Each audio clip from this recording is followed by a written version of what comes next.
Make money to live but never live to make money. దీన్ని నేను మీకు క్లియర్గా అర్థమయ్యేలా చెప్తా. బ్రతకడం కోసం సంపాదించుకోండి, కానీ సంపాదన కోసం బ్రతుకుతాను. మీకు అందరూ మనశ్శాంతి ముఖ్యంగా భావించండి దయచేసి. డబ్బు సంపాదించడం ప్రధానం కాదు.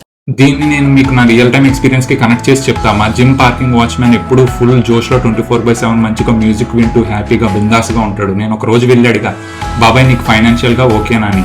దెన్ హీ రిప్లైడ్, బాబు నాకు 6,000 ఇస్తారు, ఆఫ్టర్ డ్యూటీ అవర్స్ నేను మా దోస్తులను కలుస్తాను, మంచిగా ఛాయ్ తాగుతాము, ముచ్చట పెట్టుకుంటాము, అండ్ 2 monthsకి ఒకసారి 3 monthsకి ఒకసారి అరకు వెళ్ళి ఎంజాయ్ చేసి వస్తాం. నో వండర్ బాబాయ్ is living life. And same place లో మా జిమ్ బిల్డింగ్ ఓనర్ రెంటల్స్ మాత్రమే per month 6 lakhs above earn చేస్తాడు. కానీ ఎప్పుడు ఏ ఒక డిస్ప్యూట్స్ లో కోర్ట్స్, జైల్స్ అని పోలీసుల చుట్టూ తిరుగుతూ ఉంటాడు. ఇక్కడ నేను మా జిమ్ వాచ్మ్యాన్ బాబాయ్ లా ఉండమని చెప్పట్లేదు, అలానే జిమ్ ఓనర్ ని తప్పు పట్టడం లేదు. ఫస్ట్ కేసులో ఇఫ్ బాబాయ్కి ఏదైనా మెడికల్ ఎమర్జెన్సీ వస్తే క్లోజ్ దొరికే. సో ఇక్కడ మీరు మీ లైఫ్ ని ప్రాపర్ ఫైనాన్షియల్ ప్లానింగ్ తో యాక్సెప్ట్ చేస్తూ ఎంజాయ్ చేయండి. నాకు ఒకటి అర్థం Kishore, we have to accept life as it is.